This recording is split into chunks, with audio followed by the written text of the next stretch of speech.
Rapaz, tem algumas coisas que a gente vive que é doideira, né? E assim, eu não sei quem caminha comigo há algum tempo, ou seja um tempo pequeno ou grande, não sei. Mas, às vezes, Deus coloca no meu coração algumas coisas que parecem ser doideiras. Algumas coisas assim que a pessoa, que parece que não vai dar certo. Alguém já viveu isso aqui comigo alguma vez? Fala um misericórdia, só para saber. Não era para você falar não, irmão. Era só um assim. Era uma pergunta que eu precisava responder.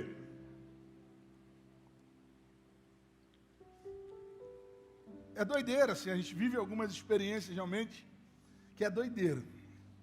Mas se é doideira andar comigo, eu fico imaginando andar com Jesus, irmão.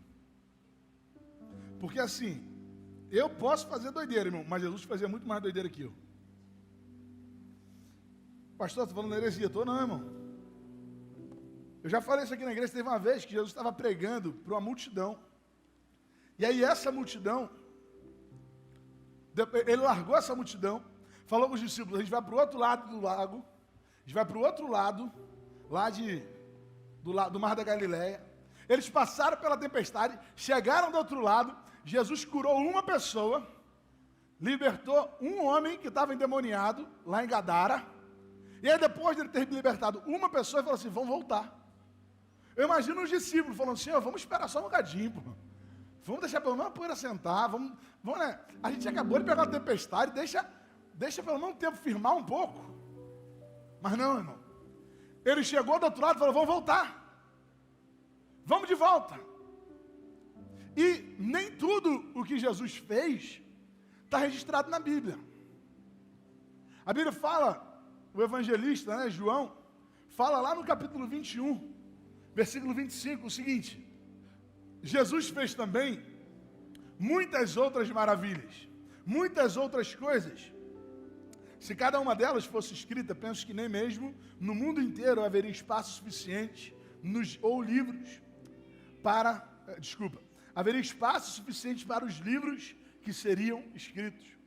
Então, se tem algumas coisas que Jesus fez que pareciam loucura e que estava registrado, imagina a que os discípulos nem quiseram anotar, não quiseram nem registrar, só eles que viveram. Tem uma outra situação, e é sobre essa situação que eu quero pensar com você hoje. Também foi João que relatou, lá no capítulo 11. Hoje Dani estava pregando de manhã, e ela citou essa passagem que eu quero ler com você. Abra, por favor, a sua Bíblia, no Evangelho de João, capítulo 11, a partir do versículo 7, até o versículo 16.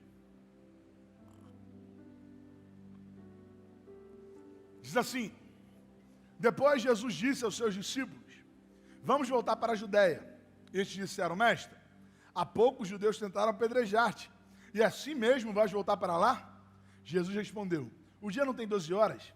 Quem anda de dia não tropeça, pois vê a luz deste mundo. Quando anda de noite, tropeça, pois nele não há luz. Depois de dizer isso, prosseguiu dizendo-lhes, nosso amigo Lázaro adormeceu, mas vou até lá para acordá-lo. Seus discípulos responderam, Senhor, se ele dorme, vai melhorar. Jesus tinha falado da sua morte, mas os seus discípulos pensaram que ele estava falando simplesmente do sono. Então Jesus lhes disse claramente, Lázaro morreu, e para o bem de vocês, estou contente por não ter estado lá, para que vocês creiam, mas vamos até ele. E aí esse é o versículo que eu queria guardar com você, irmão. Esse é o versículo que me chamou a atenção quando eu li esse texto. O versículo 16, você pode ler comigo? Então Tomé, chamado Dídimo, vamos também... Você pode ler essa frase comigo? O que Tomé falou? Vamos ler mais uma vez juntos? Vamos lá? Vamos também... Irmão, a gente falava muito mal de Tomé, né? Porque você conhece Tomé como quem? Como um incrédulo. Você conhece Tomé como o cara que duvidou. E Tomé duvidou dos discípulos. Tomé não duvidou de Jesus. Ele duvidou dos discípulos. Alguém chegou para ele e falou assim, a gente viu Jesus. Ele falou, não acredito. Eu não acredito em vocês. Se eu ver, se eu estiver com ele, se eu tocar nas chagas dele, aí sim eu vou acreditar. Tomé está falando assim, olha, ele vai para lá para morrer. E se ele morrer, a nossa vida não tem sentido mais. Então vamos para lá. Se ele tiver de morrer, que a gente morra junto com ele. Se ele tiver de viver, que a gente viva junto com ele. Mas não dá para a gente abandonar ele. Irmão, se tem alguém que aprendeu a servir como Jesus servia, eram esses 12 homens. Eu não sei vocês, mas eu sou um discípulo de Jesus.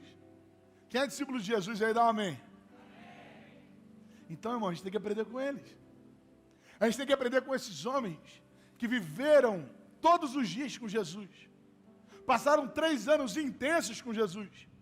E eles aprenderam que servir como Jesus era muitas vezes ter uma atitude de loucura, irmão. Ter um posicionamento de loucura. Pastor, você está falando besteira. Como é que você pode falar que a gente tem que ter uma atitude louca? Não sou eu que estou falando, não. A Bíblia fala isso para a gente.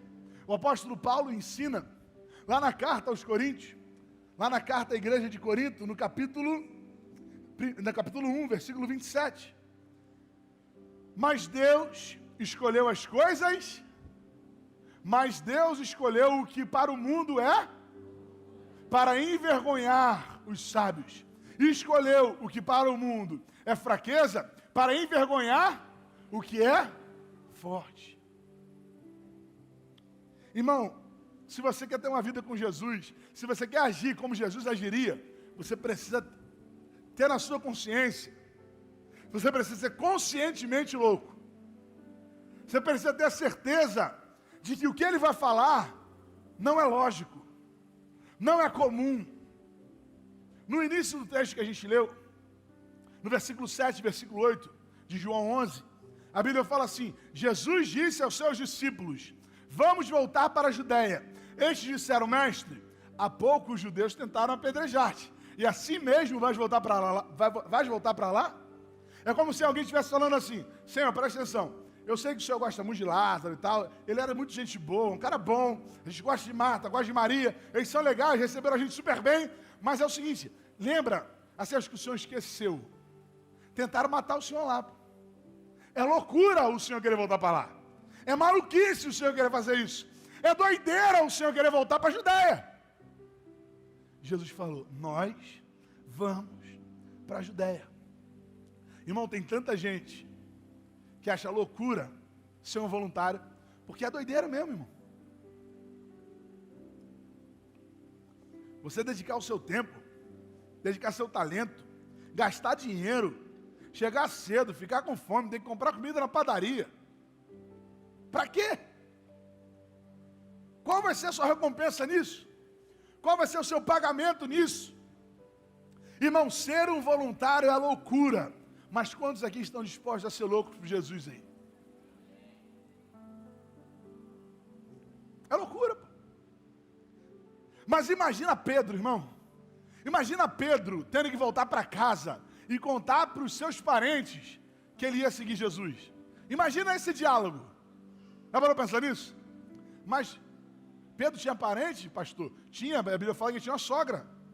E quem tem uma sogra, irmão, já tem metade do caminho andado.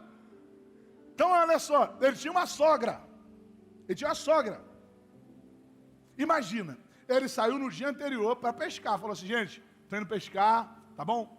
Deus abençoe vocês aí. Uma boa noite de sono. Quando vocês dormem, eu vou estar lá trabalhando. Ficou a noite toda jogando rede, não pegou nada. Jogando rede, não pegou nada. Jogando rede, não pegou nada.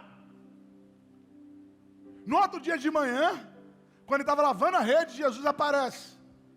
Pega o barco dele e prega, ele vive aquela experiência. Imagina Pedro voltando para casa. Falando assim: gente, vamos juntar aqui rapidinho que eu preciso conversar com vocês, por favor. Chama lá, chama o Júnior lá, vem cá. Pedrinho Júnior e tal, vem para cá. A Bíblia não fala que Pedro tinha filhos não, tá, irmão? Eu só estou usando aqui a minha imaginação para tentar contextualizar aqui o negócio. Não fala que eu estou falando heresia não, presta atenção aqui. Chamou a família, imagina Pedro tem que falar para as pessoas. Chamou todo mundo e falou assim: gente, é o seguinte, eu tô largando tudo agora e estou indo seguir a Jesus. Mas quem é Jesus? Jesus? Quem é Jesus? Não, Jesus foi um cara que eu conheci hoje de manhã. Pai, não fala nem pai, porque a Bíblia não fala de filho, né? Mas imagina a sogra de Pedro, fala assim: Pedro, você está maluco? Você enlouqueceu? Porque você conheceu o Senhor hoje de manhã. Hoje de manhã que você esteve com Ele, e aí você vai largar o que você fez a vida inteira. Vai largar o seu barco que você demorou tanto tempo para conseguir construir, para conseguir comprar. Vai largar a rede que você ficou tanto tempo preparando. Você tá maluco? É loucura, irmão. Tem muita gente que quer ajeitar a vida todinha antes para servir a Jesus. Ela fala assim, não, tem que terminar a faculdade primeiro, tem que me casar primeiro, tem que criar meus filhos primeiro, tem que ver o Botafogo ser campeão da Libertadores primeiro. Aí o cara não serve nunca, irmão. Coloca um monte de coisa que precisa organizar. Irmão, imagina Abraão. Abraão foi criado em Ur dos Caldeus. Sabe o que é Ur dos Caldeus? Era um povoado politeísta. O único Deus que eles não conheciam era o Deus que falou com Abraão. Aí Deus aparece para Abraão e fala assim, Abraão, sai do meio da tua... Me ajuda, vai. Sai do meio da tua... Primeiro terra, né? Ficou meio confuso aí. Sai do meio da tua terra e do meio da tua parentela. Você sai do meio da tua parentela porque ele tinha o quê? Família, irmão. Imagina Abraão chegando para a família e falando assim, gente, é o seguinte, apareceu um Deus para mim, eles eram politeístas, né? Apareceu um Deus para mim, falou comigo um negócio, falou que eu tinha que ir para lá. Mas tá bom, você vai para lá, você vai chegar em qual cidade? Não sei. Ele falou que era para ir para lá. Mas Abraão, presta atenção, tem milhares de pessoas junto com você. Tem criança, tem bicho, tem mulher grávida, entendeu? Tem pai de família.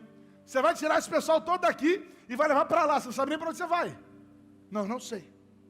Ele só falou que eu tenho que sair. Ele só falou que eu tenho que sair.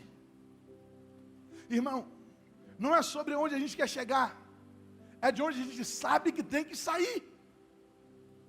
Você sabe que você tem que sair dessa zona de conforto, irmão. Você sabe que você tem que sair desse discurso cheio de desculpa. Ainda que seja loucura, ainda que seja doideira, ainda que todo mundo considere loucura. O que Deus falou no seu coração? Irmão, já ouvi tanta coisa disso, cara. Tanta gente falando que era loucura que eu estava fazendo. Mas hoje, eu vejo que em todos os momentos foi Deus me direcionando, irmão. Deus está direcionando a sua vida também. Deus está direcionando os seus passos também. Era loucura colocar o pé para fora do barco, irmão. Mas só Pedro pode falar que andou sobre as águas. Só Pedro pode falar assim, ó, todo mundo aí viu, só eu vivi. Não tem evangelho de Pedro. Pedro não escreveu evangelho. Mas você sabe que Pedro andou sobre as águas, não sabe? Por quê? Porque um dia todo mundo que estava no barco teve que falar, Pedro andou sobre as águas e eu não tive coragem de pisar. Pedro pisou na água e eu não tive coragem de colocar o pé para fora também. Eu vi ele colocando, mas eu não tive coragem. Irmão, o que você vai responder para Deus? Você vai falar, eu não tive coragem de fazer o que o Senhor mandou. Eu não tive coragem de viver o que o Senhor queria que eu vivesse. Eu não tive coragem de tomar a decisão quando o Senhor mandou eu tomar. É loucura. Mas Deus escolheu as coisas loucas desse mundo. Deus escolheu aquilo que confundiria os sábios. Deus escolheu pessoas que não tinham nenhuma conexão, porque Ele amava aquelas pessoas. Servir como Jesus é fazer loucuras. É se entregar a mais do que você pode. Servir como Jesus é amar mais do que você pode explicar. Pastor, por que você está falando isso? Porque o que fez Jesus se deslocar até a Judéia foi o amor. O que fez Jesus querer chegar lá em Betânia, lá na casa de Marta, de Lázaro e de Maria, foi o amor. O amor por quem? Primeiro, o amor por Lázaro. Ele amava Lázaro. Segundo, o amor por Marta e Maria. Ele amava aquelas mulheres. E terceiro, e que ninguém repara, o amor pelos discípulos. Se você der uma olhada no texto que a gente leu, ele fala assim, preste atenção, Lázaro morreu. Eu estou tentando falar de uma maneira mais leve para vocês, porque é difícil você falar para uma pessoa que alguém que ela ama morreu, não é? É uma dificuldade danada, irmão. Você teve essa notícia de que alguém ama morreu? É troço muito ruim, irmão. Você não sabe o que vai falar. Você fica assim, então... Você não sabe o que vai falar. E aí Jesus está tentando falar de um jeito tranquilo. Gente, Lázaro adormeceu. Lázaro, poxa, estava doente. Pai falando com o filho. Lázaro ficou dodói. E aí ele adormeceu. Aí os discípulos, não, então ele vai acordar, Senhor. Aí Jesus percebeu, não vai ter jeito, tem que falar para ele na lata.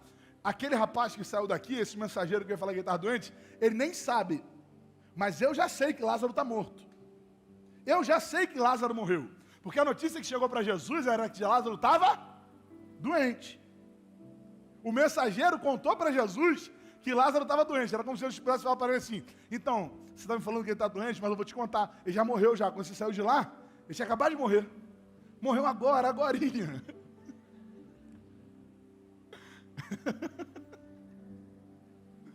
Irmão, e aí Jesus falou assim, e folgo por amor de vós, que eu não estivesse lá. Jesus está falando assim, ó, e ainda bem, e eu tomei muito cuidado para que eu não estivesse lá. Por amor a vocês, eu não queria estar lá. Mas por amor a Marta e Maria, eu vou lá agora. Por amor a vocês, eu não fui. Mas por amor a Marta e Maria, e a vocês também, porque vocês vão passar a crer, eu vou para lá agora. O que nos move não é planejamento, irmão. A gente vai ter planejamento, a gente tem planejamento, passamos para a liderança, 5 anos aí de objetivo para a nossa igreja, nos próximos 5 anos. Mas não é o planejamento que nos move, não é a arrecadação que nos move, não é salário que vai mover a gente, não é uma igreja grande. O que vai fazer a gente sair de onde a gente está, até a Judéia, é o amor. O que vai fazer a gente sair da nossa zona de conforto, para ir a um lugar de loucura como voluntariado, é só o amor, irmão. O que faz uma pessoa chegar aqui 4 horas da tarde e ficar até 10 horas da noite, é o amor. O que faz uma pessoa ficar uma madrugada inteira preparando um musical, é o amor. O que faz uma pessoa separar um tempo da sua semana para preparar o estudo, para vir aqui limpar banheiro, irmão. Tem ninguém aqui para bater palma para quem está limpando o banheiro, tem? Mas o pessoal vem aqui. Sabe o que move? O amor. O que fez Jesus se mover é o amor. O que precisa mover o nosso coração é o amor. O que move o coração de um voluntário é o amor, irmão. Amar quem está ao nosso redor. Boa parte das coisas que eu aprendi na minha vida, eu estou falando boa parte, sendo generoso com as outras partes da minha vida, eu aprendi através da igreja, irmão. Falar em público, aprendi na igreja. Quem apresentava os trabalhos no colégio? Eu, irmão. Eu que ia lá e falava. Porque eu aprendi a fazer isso na igreja. Foi na igreja que me botaram para fazer peça, me botaram para dar aula na EBD. Eu aprendi a falar em público. Aprendi a tocar violão na igreja também. Foi na igreja que eu desenvolvi ali, ó. Ficava ali tocando, catando milho. Na igreja. Na igreja, irmão, eu aprendi a lavar louça. Se eu lavo louça aí lá em casa aí, França tem que agradecer a igreja. Lavo direto, irmão. Amor, não responde, hein? Porque minha mãe me mimava muito, irmão. Até hoje, né?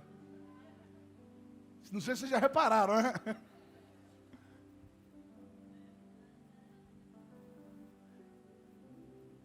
Tudo que eu aprendi na igreja. As experiências mais profundas que eu vivi na minha vida, eu vivi na igreja, irmão. Mas não foi em momentos de cultos como esse. Não foi, por incrível que pareça. Sabe quando foi? Quando a gente estava trabalhando. Quem já trabalhou em um evento e foi muito mais abençoado em tudo que estava acontecendo assim, do que necessariamente no culto? Já viveu isso, irmão? 3 pessoas, um bom percentual. Quem já viveu isso aí, irmão? É bom, não é? Tudo que a gente vive, o que faz muita diferença é quem está do nosso lado, irmão. É quem está à nossa volta. Não é só o lugar onde a gente quer chegar, sabe? é quem está caminhando com a gente. Tem uma, não é nem uma frase, né? É um diálogo, uma conversa, que é assim: quem estará na trincheira ao teu lado? Quem estará nas trincheiras ao teu lado? E aí o outro pergunta: isso importa? E esse responde: importa mais do que a própria guerra. Quem está do nosso lado, irmão? Jesus sabia quem estava ao seu redor. Obrigado, hein? Pode deixar, eu vou nesse aqui mesmo. Obrigadão. A visão. É bom que o Davi, cara, ele consegue fazer as coisas lá de baixo, tá vendo? Não precisa nem subir, né? Irmão, esse negócio de ar-condicionado vai matar a gente, não vai?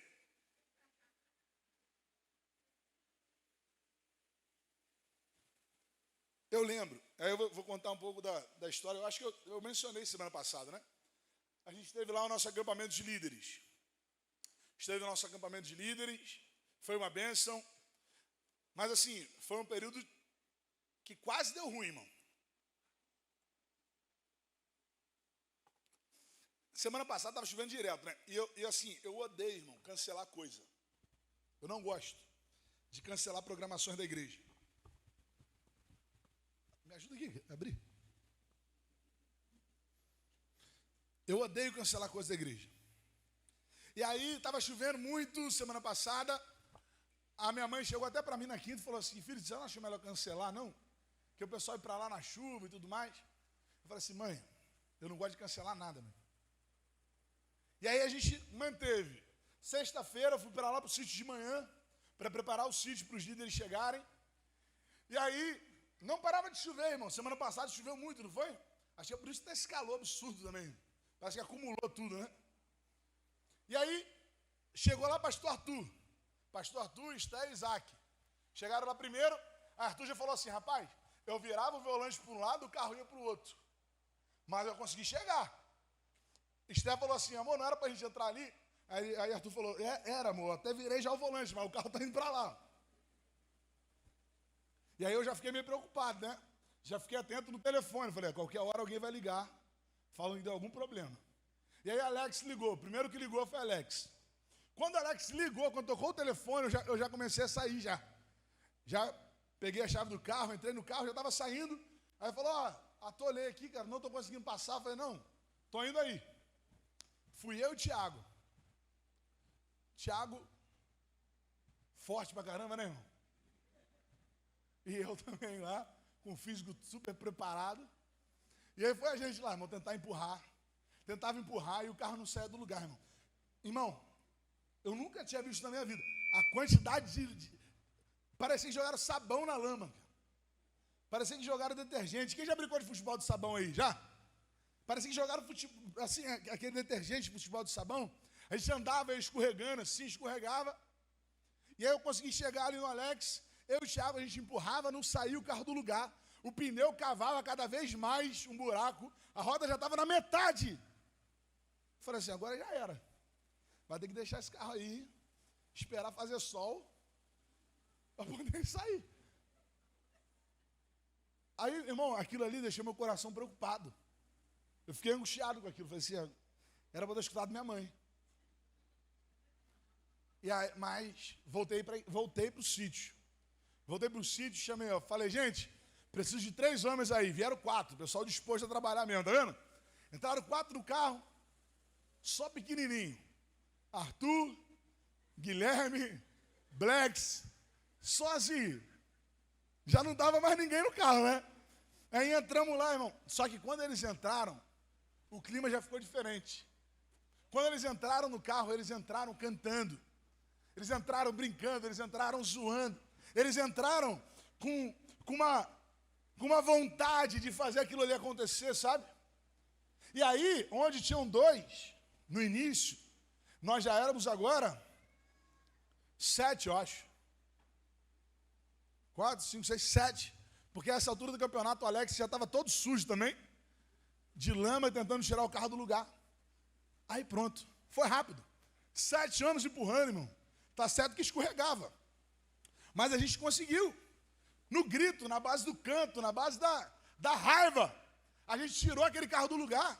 E aí logo depois chegou Juliano também.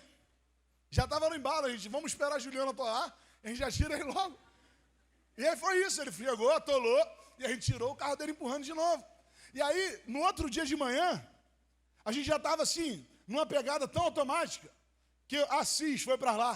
Aí a Assis mandou uma mensagem 9h15, falando, ó, tô aqui no centro de Papucaia. Quando deu 9h35, eu falei pro pessoal, gente, ó, vamos lá, porque a Assis já deve estar atolado já.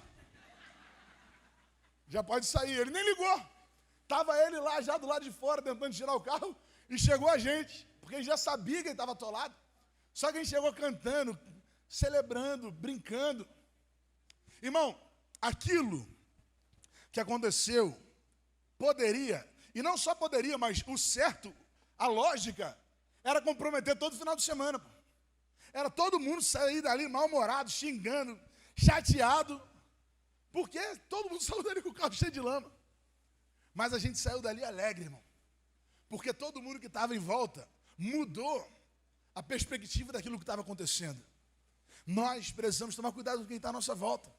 Aí eu falei com eles, porque assim, eu tenho uma vontade, eu gosto muito desse pessoal que sabe fazer dinâmica, sabe?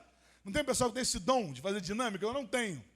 Eu queria fazer uma dinâmica no acampamento, pensei, falei, preparando, né, a programação, falei, poxa, seria tão bom se vocês fizessem uma dinâmica de grupo aqui, pensassem alguma coisa, aí pronto. Deus mandou a dinâmica de grupo. Falei, gente, quando a gente chegou, né, falei, pessoal, isso aqui foi uma dinâmica de grupo, né, que a gente preparou para vocês, que era o seguinte, a gente está simulando aqui, está trazendo assim um ensino sobre o GC. Que o que é o GC? É um grupo de pessoas que se reúne, né? Une suas forças para tirar pessoas da lama. Olha que benção. Então, assim, foi uma dinâmica de grupo, irmão. Tudo depende de quem está do seu lado. Jesus tinha pessoas que estavam dispostas a morrer por ele.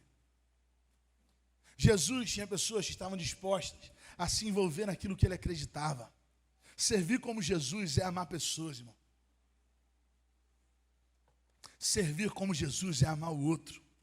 Servir como Jesus é viver aquilo que outras pessoas não viveram. Vou voltar ao versículo 16. O versículo 16 do texto que a gente leu fala, então Tomé, chamado Dídimo, disse aos outros discípulos, vamos também para morrermos com ele. Quando aqueles discípulos saíram para Betânia, quando eles foram na direção da Judéia, o que eles esperavam era a morte. Quando eles foram para a Judéia, eles esperavam ser assassinados. Essa é a realidade. Mas não existe morte para aqueles que decidiram viver a vontade do Senhor. Não existe morte para aqueles que decidiram viver a vontade do Senhor. Os discípulos saíram com uma sentença de morte, mas presenciaram a manifestação da vida, irmão. Eles saíram dispostos a morrer, mas chegaram lá, viram um milagre. Viram Lázaro ser ressuscitado, viram Lázaro sair da morte para a vida. A gente não está vivendo muita coisa do que Deus tem para a gente, porque a gente está vivendo apenas aquilo que é natural. Tem gente que fala, pastor, eu nunca vivi nada de sobrenatural na minha vida. Claro, você nunca deu oportunidade para Deus.